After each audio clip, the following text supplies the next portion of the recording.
Unlock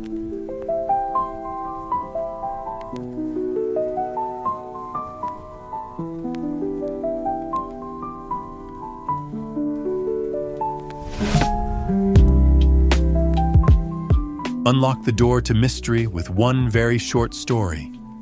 The micro-podcast filled with morally complex characters, twists you won't predict, and endings you won't forget. Every episode is a brief, intense journey, perfect for listeners who crave mystery, intrigue, and stories that leave you thinking long after the tale ends. Today's episode begins now.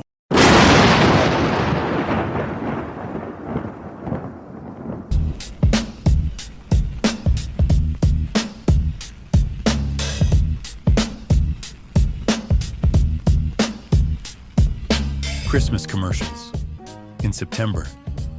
I haven't even bought my Halloween candy yet, and the world's already fast-forwarding to jingle bells and fake snow. Time's moving like a getaway car, and I'm hanging on to the bumper. Which brings me here. New plays in the works. Books, merch, and a few wild cards I can't put on the record yet. All of it worthless, though, if nobody's listening. To the diehards, yeah, you know who you are. I see your fingerprints in my weekly stats. Respect. To the rookies just tuning in, welcome to the ride. I appreciate you just as much. Now, I gotta ask all of you a favor. Pass this show around. Share it with your friends. Share it with the people you can't stand. Hell, share it with your nosy neighbor who steals your Amazon packages. The point is, I want to push this thing higher, and I can't climb that ladder alone. All right, business done. Let's get to the good stuff. Today's strange little crime tale, the Soil Man. The soil is everything. It's memory. It's truth. It tells a story of where something has been, what it has touched, what life has grown within it. They never look at the dirt. They look at the body, the wound, the horror. They never see the truth buried beneath their feet. I am Kai Bosch. I am 32 years old. And today, after 20 years of waiting, I finally listened to the truth being spoken aloud. The courtroom is a cavern of hushed expectation. The air smells of lemon polish and stale anxiety. The bailiff's command to rise is a sharp bark that echoes off the wood-paneled walls. We all stand, a wave of obedient flesh, as Judge Martinez takes her seat. She is a severe woman with eyes like flint. I pay her little mind. My attention is fixed on the door beside the witness stand. The prosecutor, a man with a too-tight collar and the eager gleam of a hound on a scent, calls her name. The state calls Dr. Elena Vance, forensic pedologist, Special Projects Division. And there she is, Elena. She chose a new name after the fire, professional, clean. But I remember when she was Ellie Thorne, 12 years old with dirt under her fingernails and wonder in her eyes. Her hair is shorter now than it was in those university journals I've collected over the years, still parted with mathematical precision. She doesn't look at me. Not yet. She takes the oath, her voice clear, steady. A scientist's voice, devoid of the emotion I know churns inside her, even if she doesn't remember why. She was always good at hiding that. The prosecutor begins his questions, his voice oily with rehearsed gravitas. Dr. Vance, please state your expertise for the court. Her reply is crisp, professional. I am a forensic pedologist and mineralogist. I specialize in the analysis of soil, sediment, and geological particulates as they relate to criminal investigation. They talk about the victims, Alicia Reed, Simon Croft, Thomasina Green, names that mean nothing to the people in this room, but everything to me. They are the final chapter of a story, that began 20 years ago in flames and screaming and the smell of burning paper. Dr. Vance, can you describe what you found on each victim? Elena leans slightly toward the microphone. On each victim, we recovered soil that had been deliberately placed.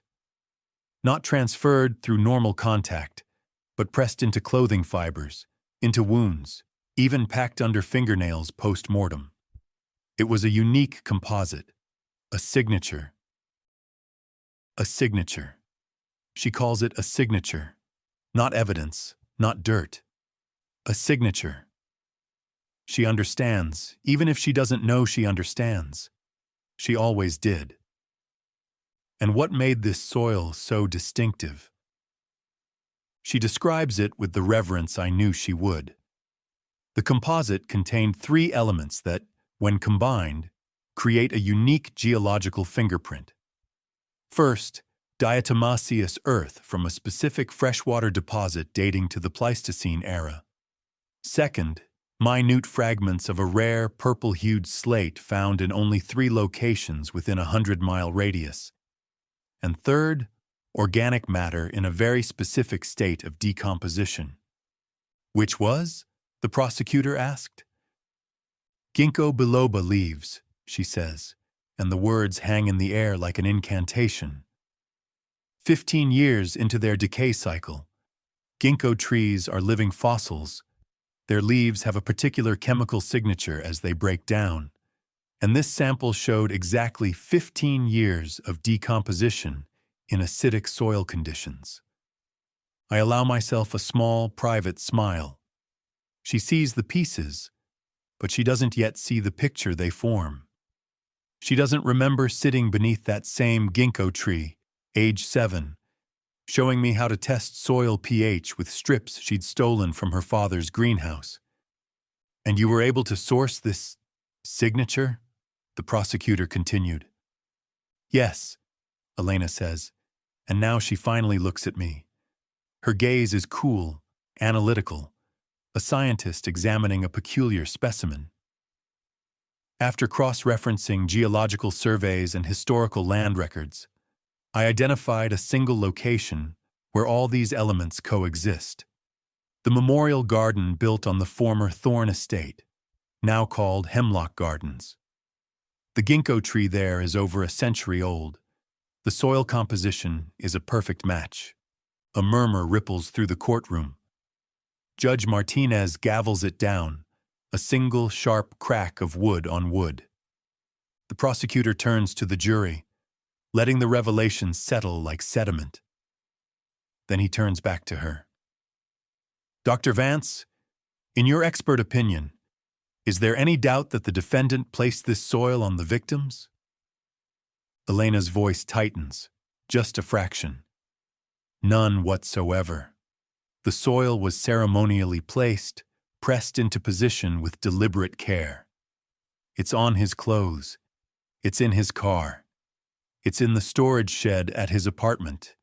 It's a geological fingerprint that leads directly to him. She looks at me again, and for a fleeting second, I see something flicker in her eyes. Not recognition, but something deeper. An echo of memory trying to surface. The defendant is what the media calls the soil man. The soil man. The papers love their simple labels. So reductionist. But from her lips, spoken in that careful, scientific voice, it has weight. She doesn't know she named me. She doesn't know she's been part of this from the very beginning. The defense attorney, a weary public defender named Morrison, makes a half-hearted attempt at cross-examination. He asks about contamination, about chain of custody, about the possibility of the soil being planted by someone else. Elena demolishes each question with quiet authority. She's done her work perfectly, just as I knew she would. When she steps down from the witness stand, she walks past my table. For just a moment, she hesitates, turns, looks at me directly. Her brow furrows slightly, and I see her struggling with something, a memory trying to surface, a name on the tip of her tongue. Do I? She starts to say, then stops, shakes her head, keeps walking. But I saw it. The crack in her professional facade. The little girl with dirty hands who used to tell me that soil never lies. After her testimony, the prosecution rests. The trial is a formality now, a play where everyone knows their lines except the star witness. The jury stares at me during the brief defense presentation, their faces masks of revulsion and fear. They see a monster. They don't see the architect of justice 20 years delayed. The verdict comes swiftly, guilty on all counts, life without the possibility of parole. It's only after the sentence is passed that I get my chance. Morrison, bless his bureaucratic soul, arranges the meeting I request. He thinks I want to discuss an appeal. I don't. I sit in the stark visitation room, waiting. When Elena enters, she is not the composed scientist from the witness stand. She is wary, curious, perhaps compelled by that nagging sense of recognition that's been eating at her since she saw me. "Why did you want to see me, Bosch?" she asks, settling into the chair across from me with careful distance. "I wanted to congratulate you, Doctor," I say, my voice soft. "Your work was impeccable. Flawless, really." She says nothing, just watches me with those analytical eyes. "That soil composite," I continue. "The diatomaceous earth, the purple slate, the 15-year-old ginkgo decomposition. It was a work of art, wasn't it? A masterpiece of specificity." "It put you away," she states flatly. "It did," I nod. "But you only found the where. You never asked the why." "I don't care about your why." "But you should." I lean forward slightly, my shackles clinking softly against the metal table. "Because it's your why, too."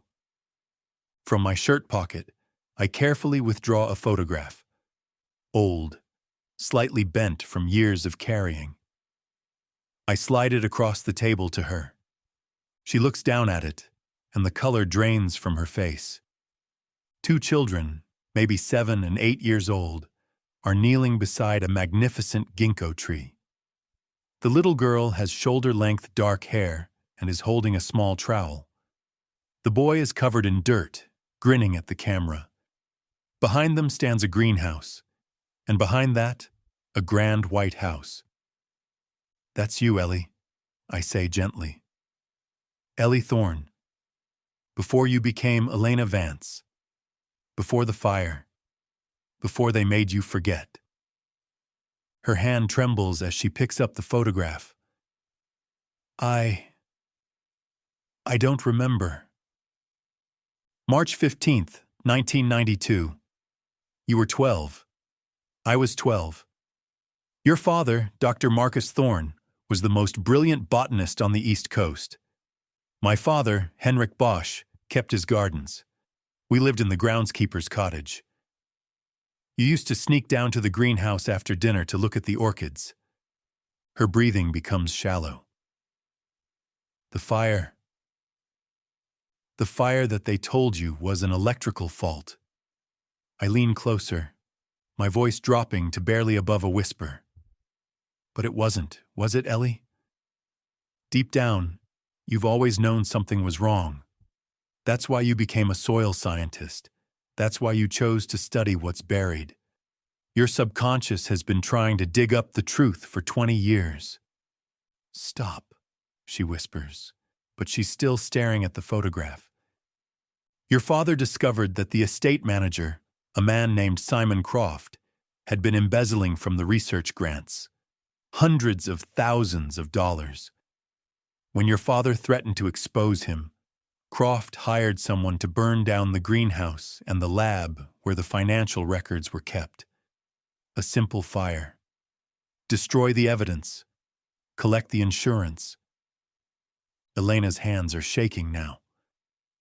My parents died in that fire. Because it spread faster than they planned. The house caught. Your father got you out, threw you from the second-story window into the rhododendron bushes, the soft, loamy earth that cushioned your fall and probably saved your life. My father saw the flames, ran into the house to try to save your parents. He never came out. Tears are streaming down her face now. I remember falling. The smell of the dirt, being pulled from the bushes. The insurance investigator who showed up the next day was named Alicia Reed. She knew it was arson. The burn patterns, the accelerant residue, it was all there. But Croft paid her to falsify the report. She wrote electrical fault and collected her fee.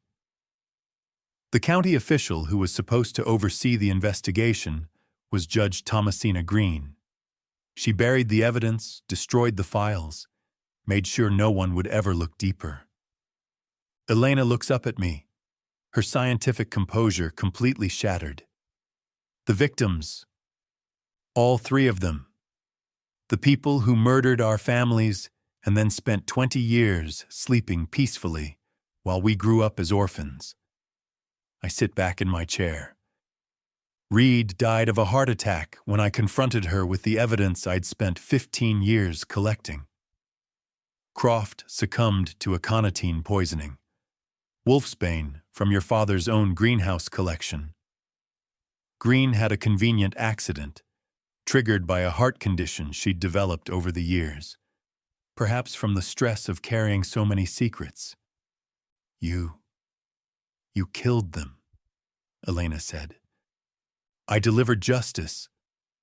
20 years late, but justice nonetheless. I gesture to the photograph she's still clutching. That soil I placed on each of them. It was from our home, Ellie. From the greenhouse where your father taught me about plants. From the ginkgo tree where we used to play.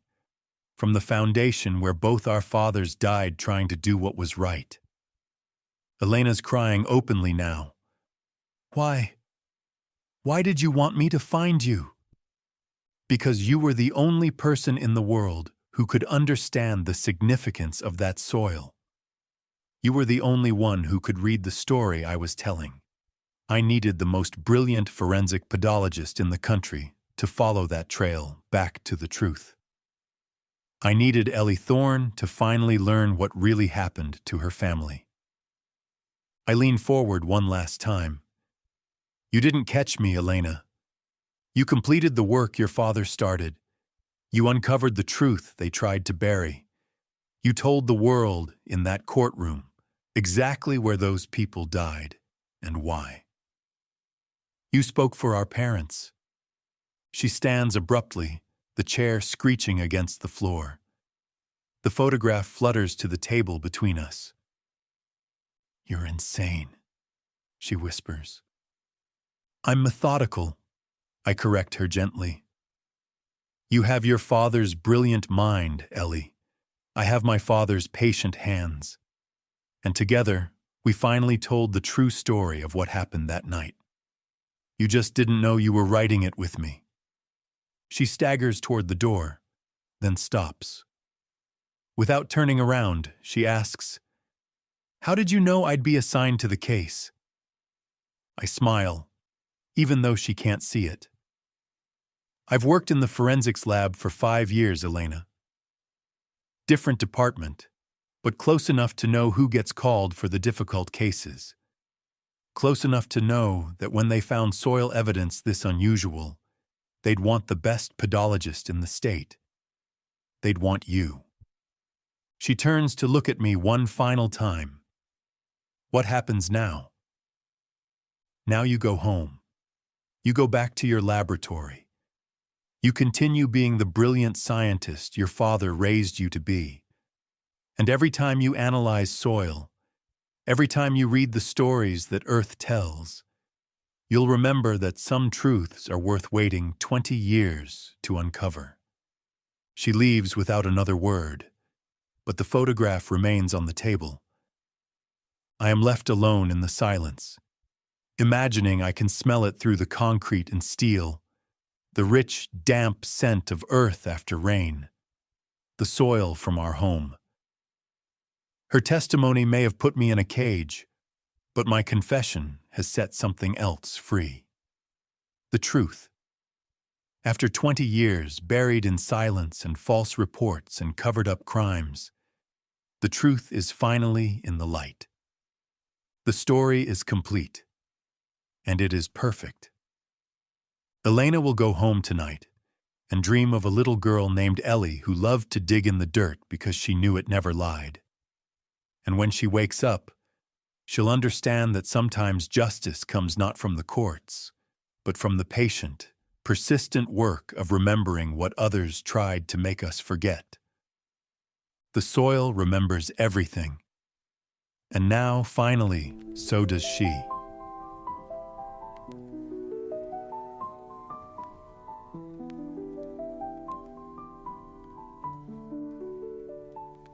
Thanks for listening to one very short story. If today's story hooked you, don't forget to like, share, and subscribe. It helps us grow and keeps the suspense coming your way. Want to dive deeper? Check out the podcast description to learn more about the show and explore special offers from our sponsor. Until next time, keep dodging bullets and stay safe in the shadows.